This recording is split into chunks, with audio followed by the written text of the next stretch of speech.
There's a level of self-control so terrifying it doesn't look human. The kind of calm that makes people uncomfortable. Because when you stop reacting, you stop being controlled. And today, you'll discover exactly how to get there. You've seen people who lose control over the smallest things. A text left unread, a coworker's tone, a craving that whispers, "Just one more." Most people live as slaves to every emotion that passes through their mind. But then, there are the rare ones, the ones who don't flinch. When chaos erupts, they remain still, almost eerily so. You can't manipulate them because they've already mastered themselves. What separates them from everyone else? The secret isn't motivation. It isn't willpower. It's something far older, a forgotten discipline practiced by the Stoic philosophers and Zen monks. They called it Apatheia, the stillness of the soul. A mental state where emotion no longer commands action. But to reach it, you must burn away the weakest parts of yourself. Because the path to unshakable self-control always begins with destruction. Before we begin, subscribe if you're serious about mastering yourself, and comment the one emotion that controls you the most. Let's begin. David believed control was something you could arrange like furniture. He set his life to military time. 0500 alarms, steel blue light on his eyelids, coffee scaled to grams, a planner neat enough to be a photograph. The rituals felt like a wall around a garden. Inside, he would be safe from whatever tried to take him.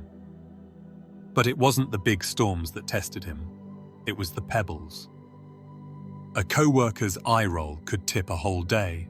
A 3-word text, "We need talk," hollowed his stomach and turned his attention into glass. He told himself he was composed, that he was on top of it, while his body kept telling the truth in small ways. A jaw that clicked, a breath that never quite landed, a hand that hovered over the phone as if it contained oxygen. It showed up in public places where nobody noticed. The elevator doors took an extra second. Heat crawled up his neck. The barista called out a name that wasn't quite his.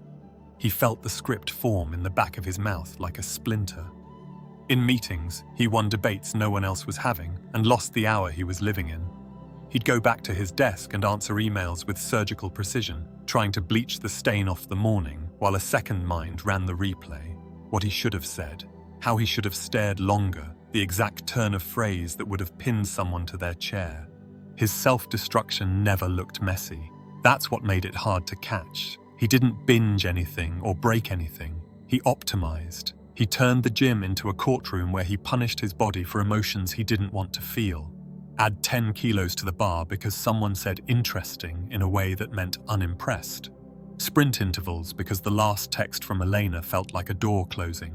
He called it discipline because the word gave him a halo. It was really warfare conducted in tidy rooms. At a family dinner on a Sunday, an uncle pulled out a story from the attic, affection disguised as nostalgia, about little David's legendary tantrum at a picnic. Laughter spiraled around the table like a ribbon. He smiled with his teeth and felt 8 years old again. The old heat, the old helplessness, the old vow to never be that boy. He clipped someone with a sentence that was sharper than it needed to be. The laughter stopped as if someone had pulled a plug. Forks found plates. His mother took an interest in her water glass. Conversation resumed a few inches to his left. He chewed without tasting and drove home inside a silence that made the city lights look unfamiliar. The apartment had a particular quiet after an argument, the kind that turns rooms into museums. He cleaned as if cleanliness could erase geometry, scrubbed the stove, reorganized the cutlery, wiped the counter until it squeaked. In the black reflection of the window, he could make out a man who looked exactly like the person he presented to the world. Orderly, competent, unflappable. The difference was inside, where an animal listened for threats that weren't there. He touched the glass and felt cold. The city moved. He didn't. He wrote in his journal like a witness, leaving a statement the police might ask for later. The sentence looked like something a sober person would write and made him feel like he was forging his own signature. I don't run my life, my states do. He shut the notebook as if hiding evidence. When he turned off the light in the bathroom and the mirror went back to being a black square, the word came out of him without ceremony or volume. Enough. It wasn't a promise. It felt heavier than that. A verdict. Sleep came in sections. He woke at 3:17 with his heart punching at the inside of his ribs. He sat on the floor and leaned his head against the edge of the bed. The room took a while to resolve in the dark. The dresser, the chair, the outline of the door. It looked like a stage set after a play no one clapped for. He remembered his father's voice once, "Control yourself," and realized how impossible the instruction was without instructions. Morning did not care about revelations. The alarm insisted. Coffee steamed. He wrote bullet points and felt fraudulent. The gym was a metronome, up, down, count, repeat, and the mirror on the far wall gave him back a face he didn't quite recognize. The small twitch below the left eye when the guy 3 racks over dropped a dumbbell too loudly. The half-second of tunnel vision when a couple cut in front of him on the sidewalk. Tiny storms kept borrowing his hands. He tried changing rules as if they were knobs on a panel. No phone before 10, no caffeine after noon, no arguments by text, ever. He broke all 3 by Tuesday because someone CC'd a manager who shouldn't have been CC'd, because an afternoon yawn begged for coffee, because Elena wrote, "Can we talk later?" with a period at the end, and a period is different from a question mark. He arranged his calendar like a soldier laying out gear and kept losing skirmishes to commas. The collapse didn't make an explosion. It took a shape. Trigger, interpretation, surge, behavior, aftermath, fog. He could map it like a transit system. It wasn't destiny. It was inertia with good posture. The worst part wasn't the surge. It was the fog. He could perform life competently in the fog, answer emails, nod at jokes, ask about weekends, without feeling like the main character. The fog was safe. He began to prefer it to the heat because at least in the fog he wasn't breaking anything. One night, after a quiet dinner where quiet did too much work, Elena put the knife down mid-chop and said, gently, without any courtroom in her voice, "Sometimes it feels like you're not here even when you're here." He heard it as accusation because that's the only dialect the animal understood. He answered with a laugh that had the wrong temperature. The conversation bent. The pot boiled over and hissed like something small dying. When the door closed, it did so with a fairness that he hated. He didn't slam anything. He cleaned again, ferociously. He stood in the hallway with the lights off and let the dark fit his outline. He could hear the refrigerator hum and the elevator doors in the distance. He went to the bathroom, turned the light on, and met his eyes for longer than felt normal. The face staring back was credible. The person under it was a radio between stations. He lifted his hand to the mirror and felt the cool through his palm. "Enough," he said again, this time to the person who kept finding reasons to be dragged by small events. The word didn't echo. It stood still. He didn't intend to find a solution. He wanted air that didn't have an opinion about him. The second-hand bookstore a few blocks over smelled like paper and a season that had already left. Philosophy leaned crooked on the shelf like it had been thinking too hard. He didn't browse. He touched the spine of a small battered book because it looked the way wisdom ought to look in a movie, used. The binding of Meditations complained. He opened it halfway and read a line that seemed to notice he was there. "You have power over your mind, not outside events. Realize this, and you will find strength." It felt less like advice and more like someone handing him a lever he'd been sitting on for years. He closed the book in the aisle because the angle of his insides had changed a degree and he was worried sudden movement would set it back. He read the sentence again, slower. "Power over your mind." The usual legal team assembled in his head to object. But what about the co-worker? But what about history? But what about fairness? And for once he watched the objections as a parade rather than a government. He paid in cash and walked 2 blocks before sitting on a bench as traffic did what traffic does. The book wasn't a pep talk. It was a manual disguised as a diary. Marcus wrote to himself with the tone of a man living in a world of plagues and politics, who understood the only domain worth conquering.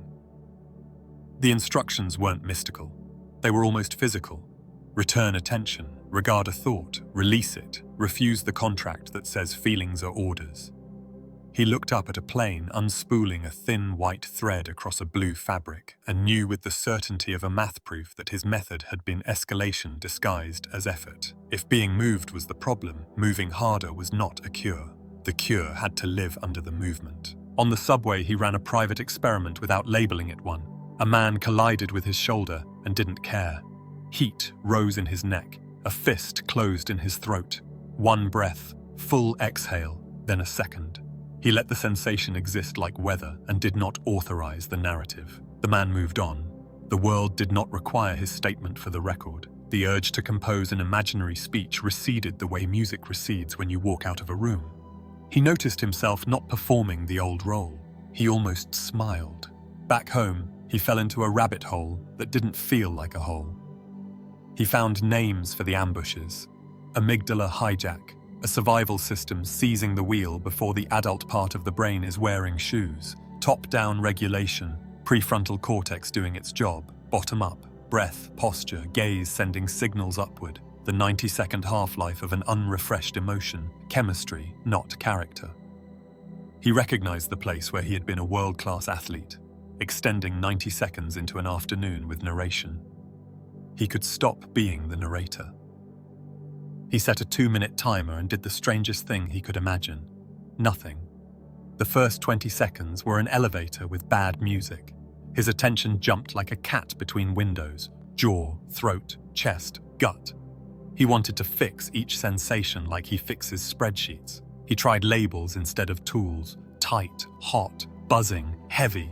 Thoughts showed up wearing costumes. Elena's face, the meeting, his uncle's story, and he stamped them like documents, remembering, anticipating, defending. Labels didn't solve anything. They disarmed the impulse to merge with what he was labeling. He felt space. Space wasn't empty, it was breathable.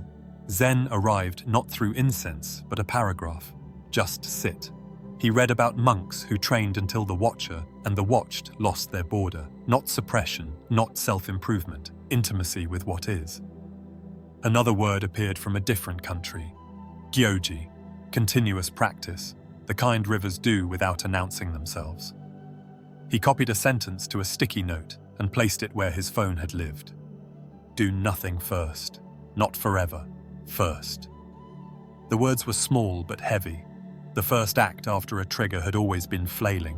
What if the first act was surrender of movement? He experimented with sending his body signals instead of speeches, long exhales that took the stairs down slowly. The parasympathetic system likes those, the articles said. He couldn't see his vagus nerve, but he could feel his shoulders drop when the exhale finished. He widened his gaze so the edges of the room were in frame and watched his pulse slow. Narrow gaze meant tunnel. Tunnel meant sprint. Aperture dictated arousal. He didn't need belief for this, he needed physics. He also found an old distinction that had never made sense until it did. Pain versus suffering. Pain was the elevator dropping behind the sternum. Suffering was the courtroom he constructed to give the drop meaning. He tested it on the image of Elena in the kitchen light. Pain.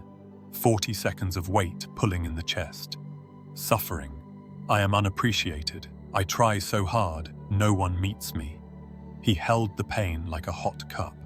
The stories dissolved like sugar. Nothing in him died. Something unneeded stepped back. He made the week a lab. He gave himself 3 field protocols and wrote them with a pencil that left deep grooves.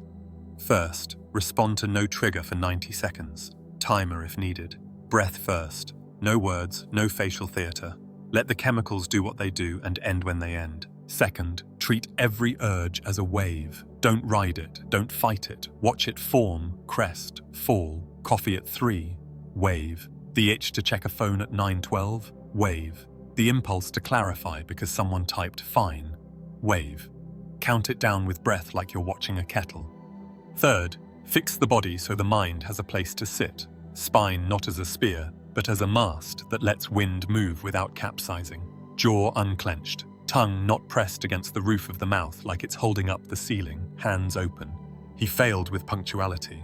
An email with circling back weaponized at the top tugged him onto the old stage. He got to per my previous message before noticing the knock in his temples. He pushed his chair back because it forced his body to admit things his mind could hide. 90 seconds. Heat, pressure, the courtroom assembling, the prosecutor putting on his wig. He watched without seating the jury. The timer ended. 1-sentence reply instead of a sermon. He wrote in the notebook like a pilot logging turbulence. First attempt failed at per my previous, recovered at 1:43 p.m. Small wins did not feel like fireworks. They felt like not making messes he would later be forced to clean. The barista spelled his name wrong again. He let the script die unwritten and discovered that silence doesn't always mean swallowing yourself. A colleague said interesting with that angle. He felt the throat grip, labeled defending, exhaled until his shoulders understood, and asked a clean question about constraints. The day did not fracture. That night, he set a 5-minute sit and lasted 2 minutes before his mind's fire drill told him the building was on fire. He labeled siren. He stayed until the siren passed without flames. He watched his nervous system protest progress, a phenomenon he learned had a name: extinction burst. The old habit throws a party to stop the new one from moving in. The party arrived with confetti, a sudden argument about a trivial thing with Eleanor, the urge to prove, to correct, to be understood. He went to the sink, counted 5 long exhales, and used silence not as a weapon, but as a place to stand. The urge to win looked ridiculous under that light, like a stage costume seen in daylight. He discovered that anticipation was the thief dressed as a friend. He'd open his phone, see Elena's name, and 30 futures would bloom instantly. The fight, the coldness, the apology he would refuse. He put a finger on the screen and waited 90 seconds before opening. The message was a logistical question about Thursday. He answered like a human being and sat with an odd grief for what he'd been doing to both of them with predictions. He added a nightly line to the notebook, a ledger of cause and effect. Trigger, CCD email. Action, waited, labeled, exhaled. Result, 1 sentence ask, no debris. Trigger, slow reply. Action, wave watched. Result, craving passed, didn't check. He read the lines like a scientist verifying a hypothesis. His brain, which loved evidence, began to trust him more than it trusted the courtroom. The setbacks didn't stop, they got educational. He rushed one morning, skipped his sit, narrowed his gaze without noticing, stacked 3 small irritations, and by lunch was a live wire. He snapped at a question that didn't deserve it. He felt the immediate echo in his body, the metallic taste of regret, the heat rising. He considered drafting an elaborate apology and watched himself want to be seen as good more than he wanted to do good. He walked to a quiet corner, breathed in the shade, and when the 90 seconds were over, sent 1 clean line. I answered sharply earlier, that's on me, clarifying, the constraint is supplier lead time, no performance. The room recalibrated. He wrote the sequence down. He didn't call it a win. He called it keeping the ship upright after a gust. He noticed the architecture of choice inside the interval. It wasn't empty. It contained levers he had never seen because he used to sprint past them. Widen gaze or narrow it. Jaw loose or jaw warrior. Label or narrate. Wait or fire. Each choice bent the next minute by a few degrees. A few degrees across a day drew a new coastline. He did not become a statue. He became someone with a wheel in his hands. One evening in the park, a man shouted at no one in shapes cut by his arms. People detoured. David recognized in the man's body the external version of his own internal storms over the years. Recognition didn't make him superior, it made him quiet. The wind worked through the leaves without asking permission. The leaves moved because it is the nature of leaves to move. He wanted a structure that could let wind pass through without tearing. He realized that stillness wasn't the absence of weather, it was good engineering. He woke the next morning into a day that looked normal and felt different because of what met it inside him. He didn't imagine a future where triggers didn't happen. He planned on them. The difference was that he no longer accepted their terms of engagement. When the first one arrived, an early ping with a tone, he put the phone face down as a physical way of saying no to the old contract. 90 seconds. Heat in the cheeks, itch in the fingers, the courtroom coughing to get his attention. He let it cough. He opened the message when the chemicals had done their cycle and found nothing that justified even a raised pulse. He answered in 1 sentence and didn't think about it again until he wrote the line in the notebook that night. Progress did not make him saintly, it made him accurate. He watched the way his posture predicted his reaction. He caught how his words changed his physiology. Call it a threat, heartbeat climbs. Call it data, breath stays. He learned that the body loves rituals more than heroics. 3 deliberate pauses, mid-morning, mid-afternoon, evening, did more to stabilize the day than any single act of iron will. He learned that sleep came easier when he didn't hold court in bed. He also learned that some part of him cherished the drama of the old life, that identity is sticky, that letting go of the person who reacts at speed felt like a small death. He grieved without ceremony. He let the grief be a wave too. He put the sticky note back on his desk every time he moved it somewhere less obvious. Do nothing first. He didn't treat it like a slogan. He treated it like a fuse he would decline to light. One afternoon, he found himself halfway through a reply designed to wound gently, just enough to score points. When he stopped in the white heat of the old habit and witnessed, almost from above, the person he had been, quick, precise, cutting, and then guilty, exhausted, self-justifying. He closed the draft. He stood up. He stepped to the window and widened his gaze until the edges of the building across the street met the corner of his eye. The urge dissolved like salt. He didn't celebrate. He wrote one line. Old performance interrupted at the costume rack. He underlined the line and put the pen down. He realized the transformation wasn't theatrical. It was administrative. It was repeatedly refusing to sign paperwork that handed First Reaction's custody of his behavior. It was the decision to be a citizen of the interval, the small country between stimulus and response where actual freedom lives. That night he slept the way a body sleeps when it isn't fighting itself. In the morning, the world was waiting with its usual hooks. He could feel them in the air, emails, glances, traffic, the elastic of history. He walked into the day, not armored, but engineered. The scariest part, he realized, wasn't how quiet he was becoming. It was how little there was left in him for others to grab. He wasn't colder. He was unowned. And that, more than any routine or ritual, changed the geometry of everything that touched him. David treated control like interior design. Everything in its place, angles clean, surfaces that caught the morning light just so. He woke at 5 without an alarm most days because his body kept time like a metronome. Coffee measured to grams, a planner with straight lines and sharp corners. Deadlifts counted to the breath, cold water that bit his skin so he could call it resilience. If you asked him what calm felt like, he'd point to a schedule. If you asked him where strength lived, he'd show you a checklist. But pebbles toppled him. The elevator paused between floors and heat crawled up his neck. A driver cut in, and his hands went tight on the wheel. A barista called out a name that wasn't quite his, and a script began writing itself behind his teeth. He never threw things. He never screamed. He congratulated himself on that. Meanwhile, the animal under his shirt listened for threats and reacted to commas. He could feel his jaw clicking some mornings, a metered clench he convinced himself didn't mean anything. Meetings exposed the gap between his image and his insides. Someone said interesting, in a tone with an angle to it. He smiled, nodded, and then, in his head, prosecuted a case so thorough it blurred the rest of the hour. He composed razor-edged rebuttals he would never send and walked out with the victory prize of shame. At his desk, he tried to bleach the day by answering emails with surgical polish. The polish never reached his pulse. He had mastered tidy self-destruction, no binges, no obvious wreckage. He punished himself in respectable ways. Add weight to the bar because a text landed with a period instead of a question mark. Sprint intervals to burn off the phantom of a tone. Refuse dessert not for health, but as a quiet sentence passed on himself. He wore discipline like a halo while he ran private wars in tidy rooms. Family dinners became slow-motion mirrors. An uncle unboxed a story about little David's temper from some summer long ago. Laughter unspooled around the table, good-hearted, careless laughter. He smiled with his mouth and felt 8 years old behind his eyes. Something small and sharp left his lips and clipped a cousin who had not earned it.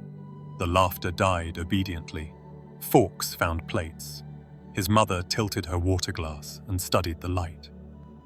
Conversation restarted a few inches to his left.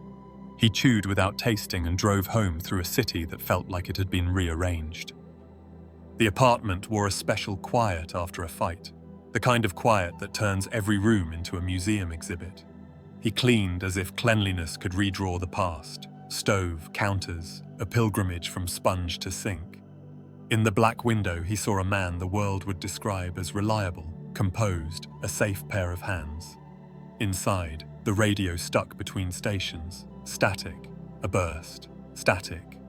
He pressed his palm to the glass and felt the cold enter his skin. That's when the word arrived. It didn't report to any other word. It had no ceremony. Enough. The night cut itself into sections. He woke at 3:17 with his heart punching. He sat on the floor, head against the bed frame, and waited for breath to find him. The room emerged from the dark by degrees. The dresser, the chair, the doorframe, like a stage after the audience has been dismissed. He remembered his father's voice once. Control yourself, as if control could be located by pointing. He realized the instruction had never included a map. Morning refused to care about insight. Coffee steamed, a page waited, the gym lights buzzed. The mirror on the far wall returned a face unimpeachable to strangers, and the body under it broadcast truth in microsignals. Left eyelid twitch when a dumbbell crashed, the brief tunnel when a couple drifted across his path on the street. He changed rules like knobs: no phone before 10, no caffeine after noon, no arguments by text, and broke them all by Tuesday because a CC landed like an accusation, because a yawn asked for a cup, because Elena wrote, "Can we talk later?" and the period at the end bent his insides. He could graph the collapse if he wanted. Trigger, interpretation, surge, behavior, aftermath, fog. The fog was the worst. He could function in it, answer, nod, complete, while the part of him that felt like a person sat 2 steps behind glass. The fog was safer than the surge. He began to prefer it, and that frightened him in a way he could not joke about. A night with Elena cracked the surface without raising its voice. "Mid-chop," she said, gentle as a towel folded on a chair. "Sometimes it feels like you're not here, even when you're here." He heard accusation because the animal inside him only speaks one dialect. He laughed wrong. The water boiled over and hissed the way small things do when they die. The front door closed in a way that could not be misread. He cleaned, went to the bathroom, turned the light on, and met his stare long enough to wonder who had been living in his face all this time. He lifted his hand, touched the mirror again, and repeated the verdict for the person who kept handing out the steering wheel to moments that didn't deserve it. Enough. He didn't go out looking for a cure. He went out looking for air. The used bookstore 2 blocks over smelled like rain from a previous month. Philosophy leaned crooked like it had pulled an all-nighter. A small, battered book presented its spine. The binding of Meditations creaked. He opened it to a sentence that felt like a lever catching under his ribs. "You have power over your mind, not outside events. Realize this, and you will find strength." He closed the book because something in him had rotated a degree and sudden movement felt risky. He read the line again and heard his usual team hurry to the microphone. But what about the co-worker? But the history, but fairness. He watched their mouths move without giving them the gavel. He paid and walked until a bench appeared, and the city passed him like a river. The book sounded like a man writing instructions to himself in a world made of noise and plague. Return attention, notice, release. Refuse to sign the contract that turns a surge into an identity. It wasn't uplift. It was a regimen. It pointed to a territory he had always visited by accident, the thin seam of time between feeling and movement. He stared at a plane carving a thread across the sky, and knew with a mathematical certainty that his old method, out-argue the world, outwork the feeling, outrun the trigger, had been escalation dressed in effort. If being moved was the problem, moving more was not the cure. The cure had to be under movement. On the subway, he tried what he didn't dare call an experiment. A shoulder hit his and didn't apologize. Heat rose, throat tightened, a spark. He let the spark be a spark for one long exhale, then a second. He didn't invite the courtroom in his head to convene. The man moved on. The world didn't request a statement. The urge to narrate drifted off like a song he left by accident in an empty room. He saw himself not perform an old role. It startled him how much that counted. Back home, he read with the hunger of someone who has recognized a tool. He found names for what had been ambushing him. Amygdala hijack. Alarm seizes the wheel before the adult mind has shoes on. Top-down regulation. Prefrontal cortex naming. Reframing. Bottom-up. Breath. Posture. Gaze sending signals the brain understands better than speeches. An unrefreshed emotion has roughly 90 seconds of chemical life unless you keep feeding it with thought. He had been a Michelin-starred chef of rumination. He could close the kitchen. He set a 2-minute timer and attempted nothing. The first 20 seconds were an elevator with bad music. Attention ricocheted jaw, throat, chest, gut. He labeled instead of fixing. Tight, hot, buzzing, heavy. Thoughts arrived wearing familiar outfits, Eleanor in kitchen light, the meeting, Sunday laughter, and he stamped them with single words, remembering, anticipating, defending. The labels didn't fix, they opened a window. The air in the room changed, space appeared and did not feel empty. Zen showed up not through incense but through a sentence, just sit. He read about monks who practiced until the watcher and the watched stopped pretending to be separate. Not suppression, not self-improvement, intimacy with what is until flinching lost its reason to exist. Another word arrived from a different continent. Gyoji, continuous practice, the way rivers continue being rivers without press releases. He wrote on a sticky note where his phone used to live, do nothing first, not forever, first. The instruction was small and heavy, let the first act after a trigger be no act. He learned to send signals to his body instead of paragraphs to his mind. Long exhales that told a nerve he could not see that tigers had stepped out for lunch. He watched his shoulders lower like someone had set down a bag. He widened his gaze until the corners of the room were in frame and felt his pulse ease. Narrow gaze meant tunnel, and tunnel meant sprint. Aperture dictated arousal. Physics before philosophy. Another old distinction finally drew blood, pain and suffering. Pain is the drop behind the sternum. Suffering is the courtroom he builds around the drop, the speeches, the exhibits, the jury selection. He tested it on Elena's sentence about presence. Pain, 40 seconds of weight tugging downward. Suffering, I am unappreciated. I try. No one meets me. I deserve my temper. He held the pain like a hot mug. The story melted into the air. Nothing necessary burned. He made the week a lab with 3 protocols written deep enough to leave dents in the paper. First, no response for 90 seconds. Timer if needed. Breath first. No words, no facial theater. Let chemistry complete its cycle. Second, treat every urge like a wave. Don't obey, don't declare war. Watch it stand up, watch it break, watch it fall. Coffee at 3, wave. The itch at 9:12 to check the phone, wave. The need to defend because someone said fine, wave. Count with breath like you watch a kettle. Third, fix the body so the mind has a chair. Spine not as weapon but mast. Jaw loose, tongue not secretly holding up the roof of the mouth. Hands open enough to remind the nervous system you're not gripping an invisible ledge. He failed with punctuality. An email arrived with circling back as a blade. He reached for, per my previous message, halfway through, before noticing his heart beating in his teeth. He pushed the chair back. He'd learned movement made the body admit truths the mind could deny. 90 seconds. Heat. Pressure. The courtroom laying out papers. He watched without swearing anyone in. The timer ended. He wrote one clean line instead of a sermon. At 1:43 he logged it. First attempt derailed, recovered, minimal reply, no debris. The wins were small and unglamorous. The barista misnamed him and he let the script die unborn. A colleague's interesting landed crooked. He labeled defending, felt the grip at his throat, exhaled to the bottom until the shoulders agreed, and asked a precise question about constraints. The day kept its shape. That night he set a 5-minute sit and lasted 2 minutes before his mind's fire drill blared. He labeled siren and did not run. The noise stopped. There were no flames.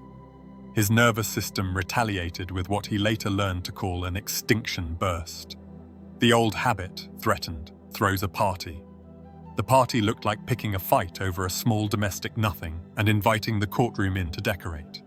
He walked to the sink, watched the water respect gravity, counted 5 slow exhales, and used silence as shelter rather than punishment. The urge to win shrank under a lamp. He felt embarrassed by its smallness. He noticed how much of his suffering had been anticipation wearing importance. Eleanor's name lit the lock screen and futures bloomed. A fight, a cold message, a speech he'd refused to hear. He put a finger on the glass and waited 90 seconds before reading. Logistics, a time, a question. He answered like a person and felt a brief, unceremonious grief for the months he'd spent arguing with ghosts. He added a nightly ledger, trigger, CCD email, Action, waited, labeled, exhaled. Result, one sentence ask. Trigger, slow reply. Action, wave watch. Result, urge passed, didn't check. The lines accumulated. His brain, a lover of evidence, began to use the notebook as a new kind of mirror. The setbacks became instructions. He rushed, skipped his morning sit, narrowed his gaze without noticing, stacked 3 tiny irritations, and by noon was a live wire. He answered a question sharply and felt the metallic follow-up of regret. The courtroom asked to make a speech about how justified it all was. He stood in a quiet corner, breathed like he was lowering a bucket into a well, and when the 90 seconds ended, sent one line. I answered too sharply earlier. That's on me. The constraint is lead time. No performance. The room recalibrated. He logged it. Not a win, just a ship kept upright in gusts. Inside the interval, he found levers he had sprinted past for years, widen or narrow, jaw loose or jaw soldier, label or narrate, wait or fire. Each lever shifted the next minute by degrees. Degrees compound. Across a week, they draw a new coastline. He didn't become a statue, he became a person with a wheel. He saw, walking through the park at dusk, a man arguing with the air, arms cutting shapes. People detoured. David recognized himself, not in content, but in form. A body moved by weather it didn't choose. Recognition made him quiet. Wind moved the leaves because leaves move. He wanted to be engineered in a way that let wind pass through without tearing him from the branch. Stillness wasn't the absence of weather, it was good architecture. Days started to stack with fewer messes he had to mop up. He set 3 anchor pauses, 10:30, 1400, 1930, tiny Sabbaths in a secular day. He noticed how language altered physiology. Call it threat, and the pulse climbs. Call it data, and the breath stays. He discovered that sleep arrived faster when he didn't hold court under the covers. He also discovered that he missed the drama sometimes. Identity is sticky. The person who reacts swiftly and cleverly had been his favorite costume. Taking it off felt like a death of something that had protected him. He let the grief be a wave, too. He kept the sticky note visible when tidiness wanted to hide it. Do nothing first. It was not a slogan. It was an unlit fuse. An afternoon tried to trick him into who he'd been. He was halfway through a reply designed to sting politely when he caught himself in the act. Caught the costume before he put it on. He stood, stepped to the window, widened his gaze until the building across the street reached the ends of his vision and watched the urge dissolve. He wrote one line. Old performance interrupted at the costume rack, underlined it once. Progress didn't make him holy, it made him accurate. He no longer mistook a spark for a fire just because it was hot. He no longer mistook a feeling for an order because it was loud. He began to live as a citizen of the interval, the small country between stimulus and response where choices live and identities are quietly edited. When hooks came, and they still came, he felt them touch air where there used to be Velcro. The quiet unnerved some people. It also made room for answers he could stand next to a week later without embarrassment. The day of his first big test arrived without music. A senior manager framed a missed dependency as his negligence. The table tilted toward spectacle. Old David would have sharpened. Heat rose, jaw loaded, vision narrowed. He felt the metronome start. Breath, 90 seconds, label, defending, locate, throat, solar plexus, exhale, exhale, exhale. He widened his gaze until the whole room fit and let the courtroom starve. When he spoke, it was a sentence, not a storm. 2 constraints created the slip. I'll own the communication. Recovery plan by Friday. A second hook came. So you're admitting the failure? Another little wave. Label, breathe, minimal action. I'm owning communication. The plan addresses delivery. Chairs shifted. The unsettling thing wasn't that he was quiet. It was that he didn't move when pushed. The meeting ended. No adrenaline hangover. No debris. At his desk, he wrote, "Public test. Protocol held. People seemed unsure where to put their hands. Unreactive power is hard to hold." That night, the city outside was itself and the room inside was a little different. He had not erased emotion. He had not silenced himself. He had stopped handing the wheel to the first sensation that knocked. He went to bed without a speech and woke without a ghost. The hooks were waiting, as they always would be. He walked into them, engineered rather than armored. And the scariest part, he realized, is also the simplest to name. When you cannot be baited, other people's strategies fail. He wasn't colder, he was unowned. That finally felt like control.